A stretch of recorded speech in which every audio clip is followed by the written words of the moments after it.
प्रथम तहलका न्यूज। भारत चीन विवाद का मुद्दा इन दिनों हर किसी की जुबान पर है। चीन से विवाद के चलते हमारे 20 सैनिक शहीद भी हुए, जिसके बाद से देश में चीनी सामान के बहिष्कार की बात भी जोरों पर होने लगी। वहीं अब इसी कड़ी में पूर्व कृषि मंत्री परमवीर सिंह ने भारत चीन मुद्दे पर अपनी प्रतिक्रिया दी है। उन्होंने सीमा पर शहीद हुए सैनिकों को नमन किया। परमवीर सिंह ने समैन के शहीद ओम प्रकाश को भी याद किया। साथ ही भारत सरकार से गुजारिश करते हुए कहा कि सरकार चीन को मुंह तोड़ जवाब दे। विश्वास करके ये नुकसान हमारे सैनिकों का हुआ। मैं ये समझता हूँ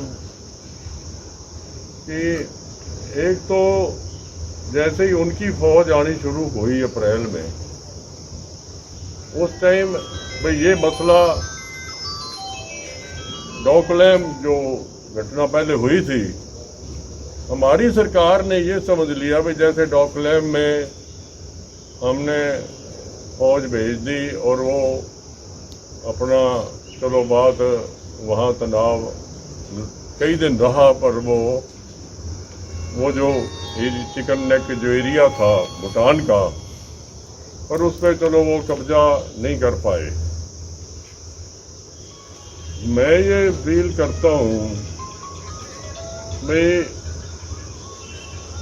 डोकलाम जैसी घटना ने वो एक झूठा विश्वास पैदा कर दिया।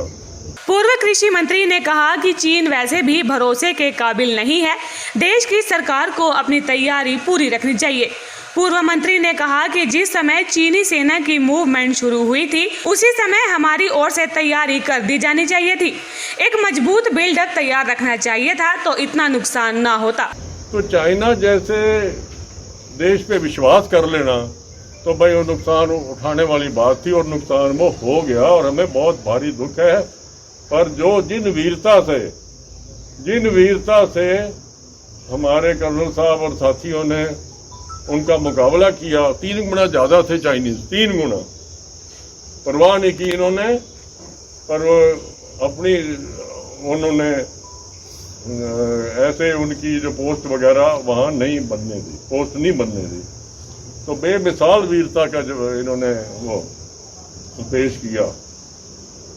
पर एक बात मैं जरूर कहूँगा, अगर हमारी गवर्नमेंट सतर्क होती, जैसे अप्रैल में उनकी मूवमेंट शुरू हुई है, उसी टाइम 1 मिनट की देरी किए बगैर हमारी मूवमेंट भी शुरू हो जाती, हमारा बिल्डअप भी चाइना के बराबर हो जाता, तो शायद ये घटना ना होती। पूर्व कृषि मंत्री परमवीर सिंह की बात काफी हद तक सही भी है। चीन जैसा देश कभी भी दूसरे देश का भला नहीं सोच सकता। केंद्र सरकार को ऐसे देश के इलाज के लिए सही रास्ता ढूंढना ही होगा। प्रथम तहलका के लिए टोहाना से नवल सिंह की रिपोर्ट।